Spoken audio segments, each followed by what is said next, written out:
We're live. It's Friday night. Don't expect to get too many viewers, but not the point. It's just easier than editing a video. Bring up the chat. Hey, Zach. Hi, Byron. Thank you guys for joining. Hey, Jay. Thank you guys for coming out. I realize that you guys could be doing a lot of other things on your Friday evenings, but I appreciate your support. Um, Real quick, I am slightly under the weather. James Box, thank you for watching. I am slightly under the weather.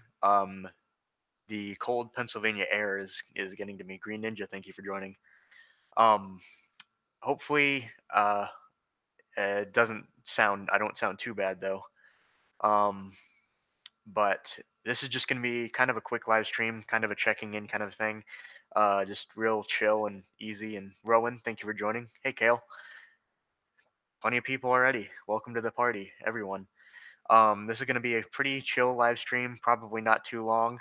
Kentucky Rail, thanks for joining. Uh, um, Not too much going on right now.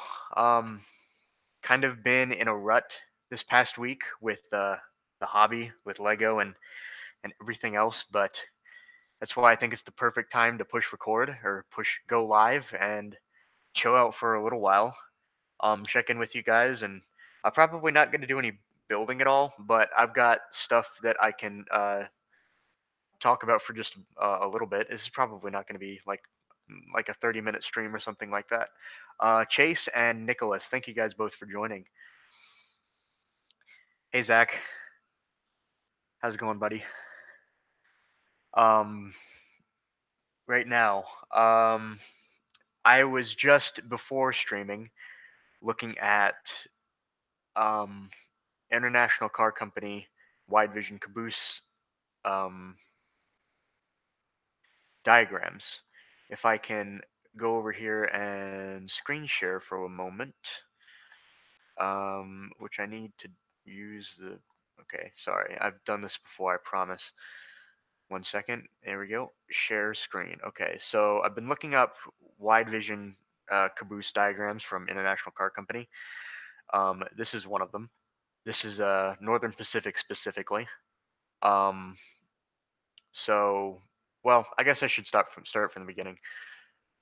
Let me start over. So, give you an explanation as to why I'm doing what I'm doing. So, I did this a while back. I might have, but um, oh yeah, Chase, you're in East PA. You guys got more snow than we did. Um, yes, got to sit in the wide vision caboose. Oh wow, that's cool. Very cool. Yeah. So the reason why I'm looking at International Car Company wide vision cabooses is because of this guy. So this is the exclusive Brick Model Railroader Premium Instructions Kit that I designed for the NMRA 2018 train show in Kansas City. Special edition of the Missouri Pacific, specifically International Card Company wide vision caboose. So yeah, this is the exclusive. Sorry, sickness is getting to me. I'm having trouble finding words. I will get to the chat in a minute. I need some new messages. This was for NMRA. This was exclusive. I designed it. This is the Mopac version. Got the full interior of everything. I literally modeled every single bit of the interior, by the way. Um, Everything that I could see on the floor plan of this caboose when I was researching it, I included in here, even down to the hinged box with lid. It was labeled as such on the diagram, and so I included that, and it does have a hinged lid. Um, so this is one of my favorite. Well, I've only designed 2 models for Brick Model Railroaders so far that have actually been produced, but this one's limited release anyways. So we agreed, Kale and I agreed that once after we got done selling these two at NMRA, that we would look into doing a standard released version, which is what I'm doing now. So I did model a tiny toilet. It's in there. It's right there. That's the lavatory, fully represented with a sink and a toilet. we agreed that when I did this model originally, that we would come out with a regular release later, sometime hopefully this year, probably getting into early next year, realistically though. But we wanted to make a model of this caboose available. I don't have the actual model, but we wanted to make a model of the or instructions of the caboose available to the public, which is what we're doing. So in researching the Missouri Pacific caboose, we found out that they had, from International Car, there were a couple options that you could select for your cupola, which were the semi-offset, which or I'm sorry, this is the full offset. This is an example of the Missouri Pacific one. It's fully offset cupola there. GFW trains. Thank you for joining the stream. Oh yeah, the Sioux line caboose up top here represents the semi-offset version of the cupola. And if I turn the page, you can probably the best photo is the Frisco. This is a centered or no offset caboose. So what we'll be doing in the regular release of these instructions is representing every single cupola type or cupola position, I guess, in those instructions with options for you to build, um, your choice. So the thing about this is that being a international car company design, they designed them for several railroads. Obviously, I mentioned Sioux Line, Missouri Pacific, Frisco. There's also Spokane, Portland, and Seattle, Nevada Northern, even Maine Central, Norfolk, and Western. Actually, that one doesn't count. That's not a wide vision, but Duluth, Mesabi, and Iron Range as well. I'm sorry. It's not Duluth, Mesabi, and Iron Range. It's Detroit, Toledo, and Ironton. I've been getting that wrong the whole time. Frisco 1522, thank you for joining the stream. I hope you guys are all enjoying it so far. And Steam Bricks as well. Happy to see you guys all out here. I've been getting this wrong. So my point is that being one from International Car Company, there were obviously a lot of options that you could select in your when you were ordering. So like the floor plan for the DT&I caboose is going to be different than the Mopac is going to be different, than any other caboose, just because railroads selected what they want, and they were built to order essentially. Even if the cupolas were in the same position, the floor plans could be entirely different. So what we're planning on doing is releasing a specific version with an accurate floor plan for each cupola position. So an accurate floor plan to go with the offset, an accurate floor plan to go with the semi-offset, and an accurate floor plan to go with the centered. Don't know what those are going to be yet. What railroads, I mean, don't know what those are going to be yet. But we're looking at probably Missouri Pacific, um, possibly Reading / Conrail, because Conrail would have gotten the cabooses from the Reading, and then Northern Pacific or DMIR, not DMIR, DTI. I keep getting it wrong. Um, we're looking at doing some combination of those or possibly others. Those were going to be the accurate floor plan versions, and then we'll be releasing decals for more versions, but with a note in the instructions that the floor plan might not exactly match the cars that we're providing the decals for, which is kind of just it's kind of a practicality thing from our point of view, because we kind of just have to draw the limit somewhere. I would personally would love to include an accurate floor plan for every single decal option that we have available, but it's just not practical, and the instruction book would be that thick. So it's probably going to be thick with 3 versions as well.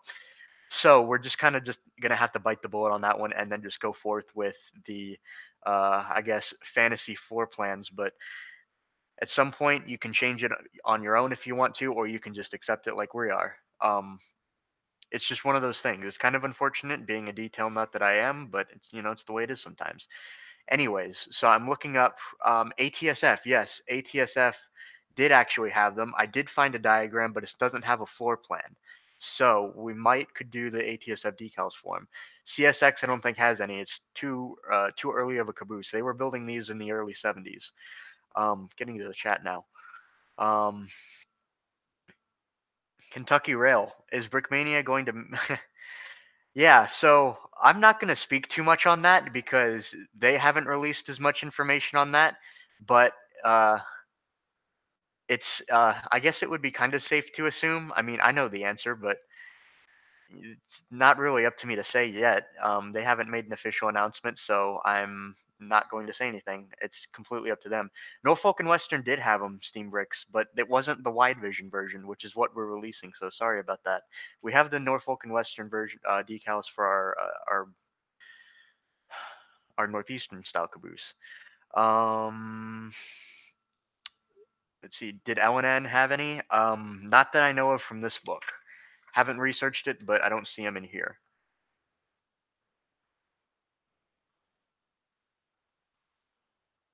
All right, that's all the chat. Okay. So yeah, that's the thing that I'm doing right now is just looking up all the floor plans that I can get, all of the information, just classic research phase. Had to go through it with the tank car, had to go through it with the Mopac, had to go through it with the other car that I'm going to talk about in a second. But that's what we're doing.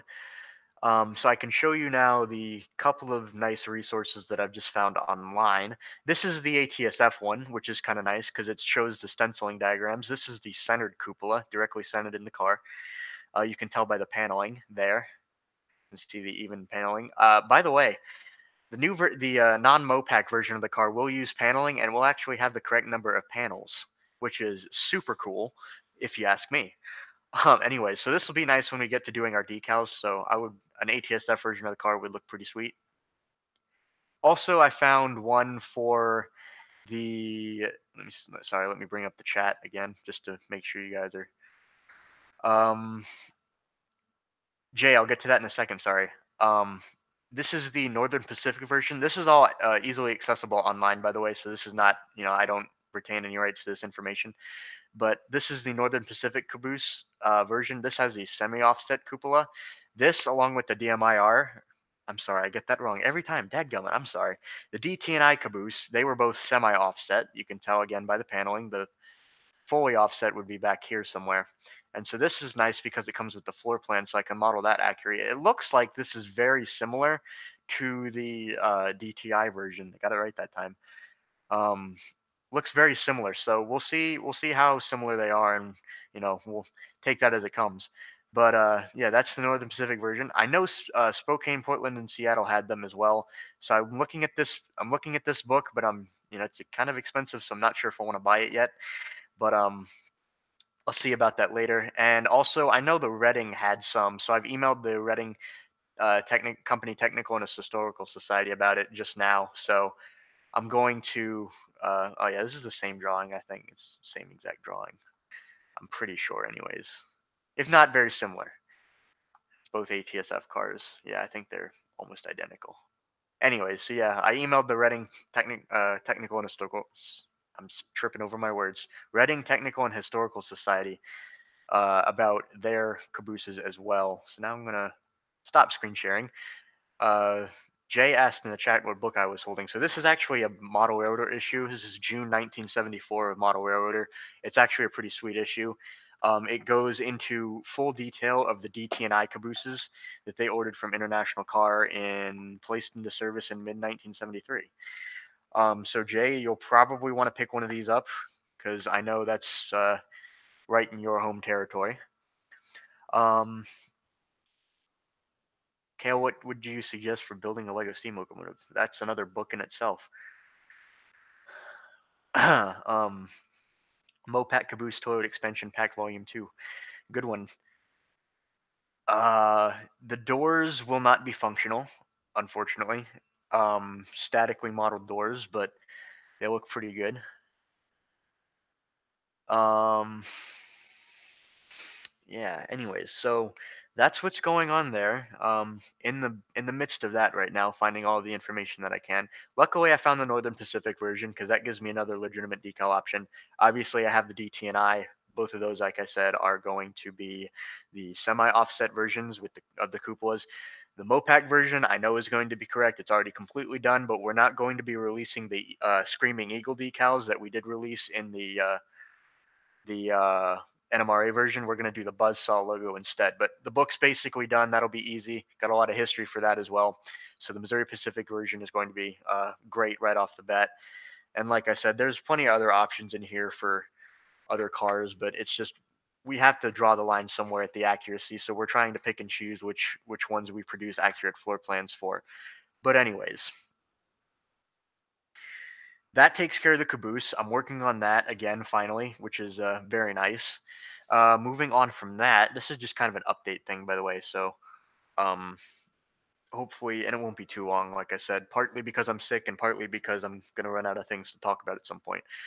Next thing on my list is I have the next brick model railroad kit prototype. This is the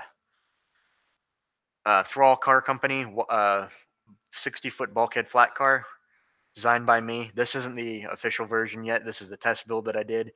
The model is finished. The model has been sent to Kale. He's already been doing the. He's already ordered parts for the full test build. We've already got our decal options selected, I believe. Um, Model's already been L-drawed, and we've got a nice load for this. It's going to be a wrapped lumber load. Obviously, because bulkhead flat cars, wood pulp. What else do you want? Um, what I'm finally getting around. I finally got around to doing a second car for BMR, or for publicly for BMR, which is I'm kind of excited about. I really enjoy designing models that other people are going to build, which is I don't know why, it's just kind of funny to me. But this is the next one from BMR. Other really cool thing about this is there's two options for the bulkhead designs, one with the center rib here, and then one with two separate ribs that run basically mirrored over the center line of the bulkhead. Another accuracy thing, that'll be another sub-assembly that you can throw in or not throw in depending on what decals you want to use on your car. The really cool thing about this car is that I can do this with the bulkhead. It's pretty darn stable.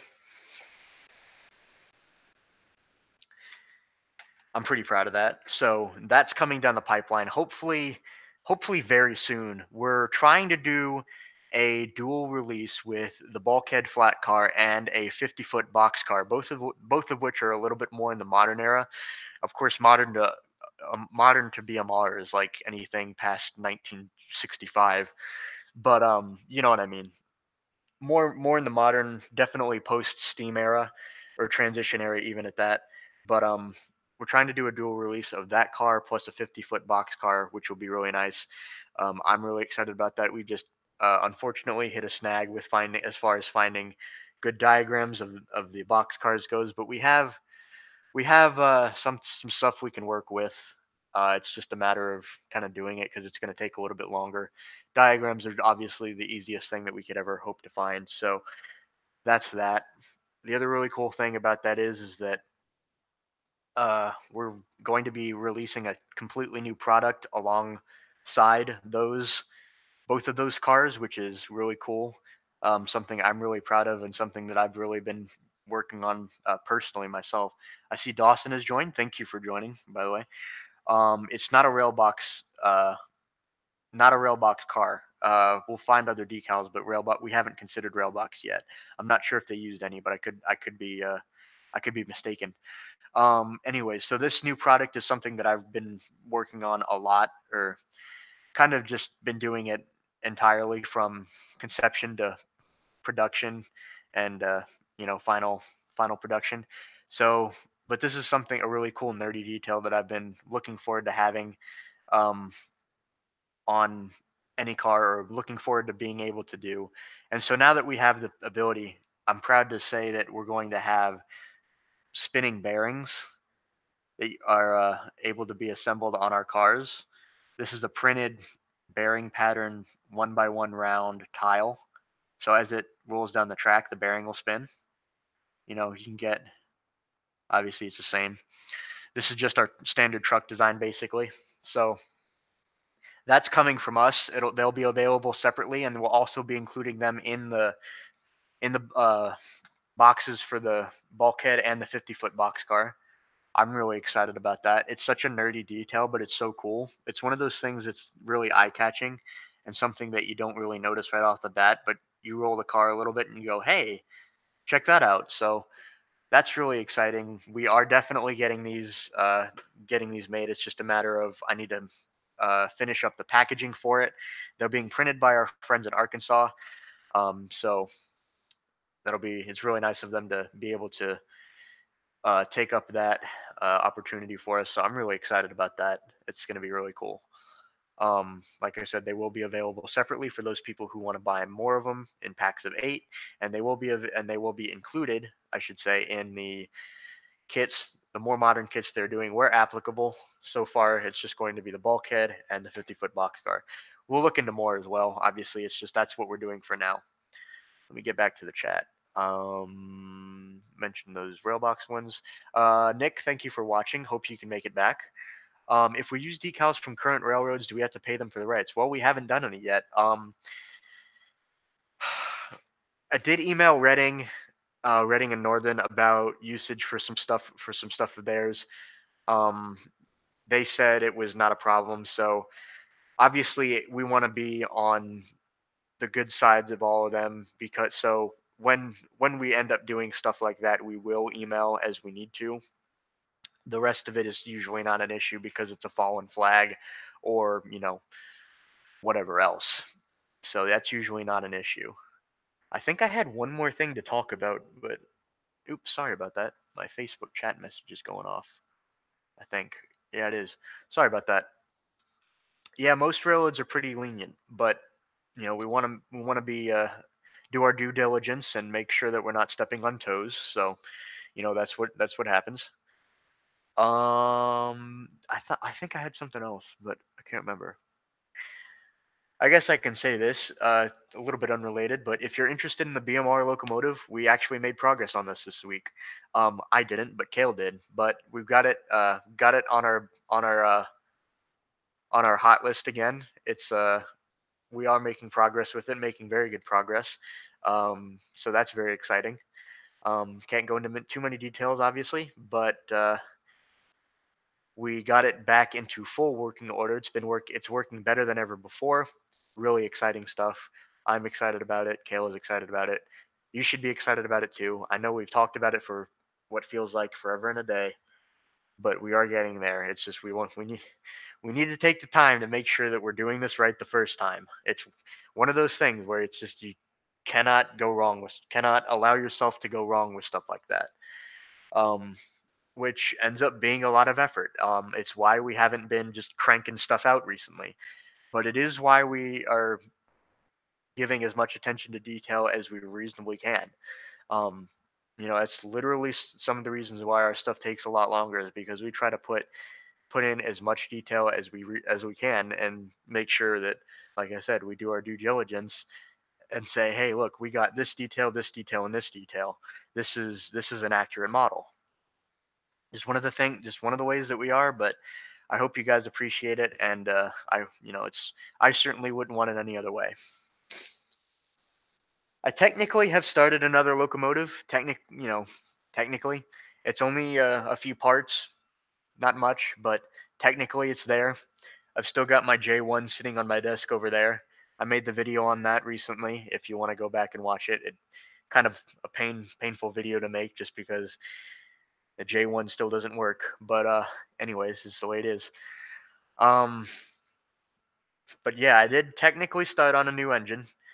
Technically two. It's just there's not a lot to show for it. One of them I'm extremely secretive about. One of them I have mentioned before. Not gonna go into too much detail right now, just because there's literally nothing worth mentioning. But it's exciting.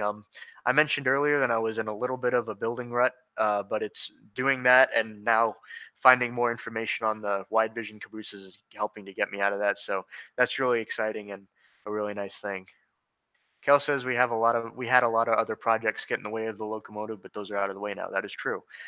We had you guys know I built the commission model for the Railroad Museum of Pennsylvania. That's done. I know I failed to show it off on YouTube. I probably said I did. I think I did.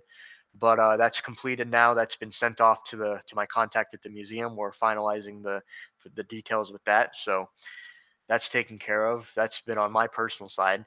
Kale and I both have had responsibilities that we've needed to attend to before getting back to the locomotive. Those are taken care of now and out of our hands. It's a really big announcement. Like I said at the end of my Age of Steam vlog, really super big announcement. Coolest thing I'm ever going to show on my channel, probably in ever. Um, but that's the way things are sometimes. Um, I'm really excited about it. Kayla's excited about it. It's going to be an incredible announcement to make when I get to that point. Um, yeah, that's all I got to say about it right now. If you don't know what I mean, you gotta go and check out Dan Siskin's Instagram. You'll scroll through there until you'll know it when you see it. What locomotives do I most want to build in the future? That's a good question. Yeah, by the way, I'm happy to answer questions, guys. I'm not going to stream for a whole lot longer. My voice is getting to me just slightly, but I literally wanted to just say hi to all my viewers and make sure you guys were all doing good and let you know what I've been up to. That's a good question, though, Rowan. Thank you. Most people who do know me know that I'm very secretive about what locomotives that I'm going to build next. But it's safe to say that that I would like to that I have a actually have a list right over here of things of locomotives that I would like to do to build and rebuild, and then I've also got a list of rolling stock, a small list of miscellaneous tasks that I would like to accomplish. But that all bars my kind of one important project that I haven't announced yet either.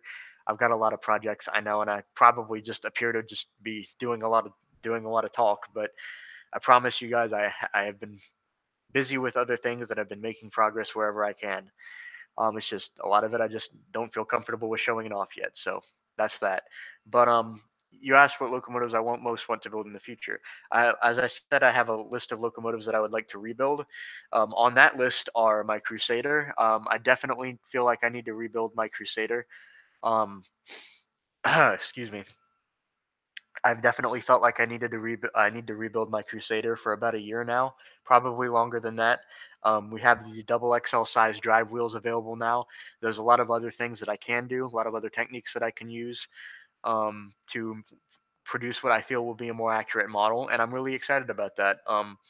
I still love the Crusader as much as I have not paid attention to it in recent times. I still love that engine. I love the train, and I will be building once I rebuild the locomotive. I will be building my own car set to use with it. The cars that I use now don't belong to me; they belong to another member of Penlug, but he has graciously allowed me to use them while he is absent from the club. So that's that. I would also like to rebuild my little Cotton Belt Atlantic at some point. Again, with the same thing with the Crusader. There's a lot of things that I know how to do now that I didn't know when I built that engine. But probably what's going to happen to both of those locomotives is that the versions that I have now will get placed in my archive, and then I'm going to build completely new versions from scratch. I'm really looking forward to both of those. I love my Cotton Belt engine.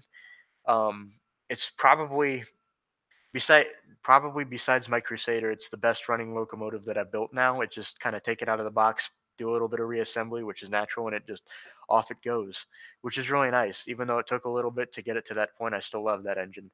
I would like to rebuild my Pennsylvania consolidation, which was an H10 class.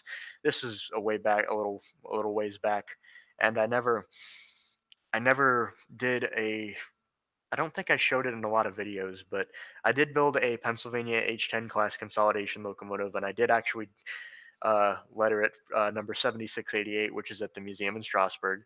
A lot older now. It's been disassembled for quite a while, or sitting in large assemblies for quite a while. But I definitely want to rebuild that one with not train motors because train motors I feel are definitely not a good choice for a consolidation locomotive. Plus, I need a good branch locomotive like that. So that's definitely one that I would like to do. And obviously, I mentioned the J1. That's on the rebuild list too. I've got all the parts sitting over there. It's just a matter of making sure that I get everything right from the start and doing the drivetrain properly, and making sure that everything is coherent and not of poor quality. Which is I don't hold myself to any other standard. It's just the way that it is. So that's my rebuild list. Um, Probably not going to get into too much other stuff, but there is I would like to build a few things to match the engines that I'm going to build, but I guess I can't get into too much of that either. Oh well. USS Baltimore, thanks for joining the stream. Um, have I ever thought about building the Mallard? Yes, actually, I have. I would definitely like to build Gresley Pacifics, probably an A1 and probably an A4 in that order. Um, That's the way that'll be. If Mallard was a BMR kit for sale at York, done in conjunction with NRM, excuse me. I got NMRA on mine. Um, I don't know why, but that would be something else. You never know. It's possible. Just got a lot of other things for now, and that's a locomotive that I certainly would like to do properly. Although I might do an A1 or an A3 perhaps instead of an A4, just for a slight bit of ease, possibly. I don't even know. I haven't really looked into either one too seriously in recent times. Anyways, how did it feel when Ken Patterson took part of my caboose's roof and dropped it? I thought that was hysterical. I had absolutely no problem with it. It was by far the funniest thing that happened at that show. Um, I thought it. Oh my goodness, I had to hold myself back from just doubling over myself and laughing out loud. It was so beyond funny. I can't even tell you. Oh my goodness. Oh man, that was something else. If you guys don't know what he's talking about, Kale and I got interviewed by Ken Patterson, which is a big deal in the model railroading world. Go on YouTube and look up the Rowan. You might Rowan or Byron. I'm sorry, Rowan. You probably could uh, call out the video title better than I can, but it's on the Model Railroader Hobbyist YouTube channel. It's a video from NMRA 2018 with Ken Patterson. I don't remember the title of it, but in that video, Kale and I were interviewed by Ken, and I was holding the NMRA caboose, like the one that I had in the instructions. I was holding that, and then I went to take a part of the roof off to show him, look, yeah, it's just Lego. You can disassemble it. And then in doing that, I dropped part of the roof, and then so it was a little bit more conversation. Then he's like, oh yeah, so if I just do this, and then he picks up the roof and just goes doink, and then he dropped it. It was so funny, and I'm just like, yeah, that's exactly right. But you can just pick it up and rebuild it. I mean, like a lot of people might not feel comfortable with doing that. A lot of people would probably be a lot more upset if they dropped a limited edition brass locomotive or whatever else. But it's not like Lego, at least in my opinion. So I thought that was hysterical. Have ever thought about building nickel plate 759 or 765? Eventually, I would really love one of those engines. In my opinion, there's the nickel plate S class Berkshires are some of the best locomotives, best freight locomotives ever built in the United States. I would definitely love to have one at some point. I'd probably like to do 779 because it's an S3. I think they have a really nice look to them in all black and nickel plate freight service. I probably would not model it with the Mars Light, but I like the all black look, and I like 779 being the last locomotive purchased, last steam locomotive built by Lima. I'm pretty sure. Could be incorrect there, but yeah, that's basically all I've got going on right now. Which probably seems like a lot, or perhaps not a lot, but like I said, we have had a lot of other things going on. I've been busy mostly with NMRA still, and not fully my own projects and dreams. But like I said, I've started a couple of other things that are sitting over there. There's literally nothing. There's not a whole lot to show for them at all. But progress is progress, and that's exciting. Matt's Trains. Oh, thank you for joining. I'm not sure if I saw your name yet. Um, but yeah, that's the way things are. Um, Plenty going on. And like I mentioned earlier, we have the whole thing, this whole big announcement coming later. It's basically out of the bag at this point, but you know, I'm not giving out any more information that hasn't already been given out. But well, now that I think of that, I probably have given out less information here than than they have. So I'll just give you guys a few more details. So if you go onto Instagram and check out Dan Siskin's profile, Dan is the founder and head, I guess you could say, of Brickmania Toy Works. Brickmania does military kits, custom military kits, and several other good products as well.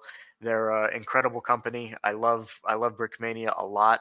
I don't have anything of theirs really, but I really would like to get some of their stuff because I know it's quality and they have really really cool stuff. So that's what they do. They're mostly military based kits, but in talking to Dan specifically, well, I'll just say what you guys will be able to find out for yourselves. On Dan Siskin's Instagram profile, there is a couple pictures and a couple videos of a steam locomotive, specifically an S-160, which is a U.S. Army Transportation Corps locomotive. There's an S-160 featured on his Instagram. Kale and I are responsible for building that. That is all the information that he has given out at this time. But Kale and I are responsible for building the S-160 locomotive that you can see on Dan's Instagram. There's more details to it than that. There's quite a few more details than that. Um, but that's all that is, I guess, all the information that's publicly accessible. So I recommend going and checking out Dan Siskin's Instagram profile if you haven't already, and you can see some pictures of the S-160 for yourself. That's all I'm going to say about it. Is that it does exist, and Kale and I are responsible for it. That's it for the time being. Due to the weather, you should think about building the snowplow at the spring. That's funny. I actually was thinking about that very briefly before, but I wouldn't mind doing that snowplow at some point. It's just that's a whole lot of stuff that I have no idea how to do. It's just I got to look into it. So we'll see. It'd be interesting though. A snowplow would be nice. Excuse me, my voice is sounding odd again, but a snowplow would be nice. I think. How's the layout rebuild going? It isn't right now. um, The only layout that I've had in recent times is the one set up on my apartment floor to test the S-160, and that was the weekend of the Age of Steam trip because Kale brought it up with him.